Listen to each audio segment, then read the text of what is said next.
भाव फुलांना पायी उधळून आयुष्याचा कापूर जाळून तुझे सारखे करीन पूजन गीत तुझे मी आई गाईन शब्दोशब्दी अमृत ओतून अशा माय मराठीस केंद्रीय मंत्रिमंडळाने 3 ऑक्टोबर 2024 रोजी झालेल्या बैठकीमध्ये अभिजात भाषेचा दर्जा दिल्याबद्दल राज्यातल्या तमाम जनतेच्या वतीनं आणि जगभरातील मराठी भाषिकांच्या वतीनं मी माननीय पंतप्रधान नरेंद्र मोदी महोदयांचे मनपूर्वक आभार मानतो। या पुढे दरवर्षी 3 ऑक्टोबर हा दिवस अभिजात मराठी भाषा सन्मान दिन व 3 ते 9 ऑक्टोबर दरम्यान अभिजात मराठी भाषा सप्ताह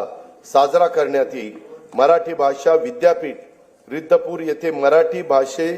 अभिजात मराठी भाषेच्या संशोधन व अध्ययनासाठी उच्च दर्जाचे संशोधन केंद्र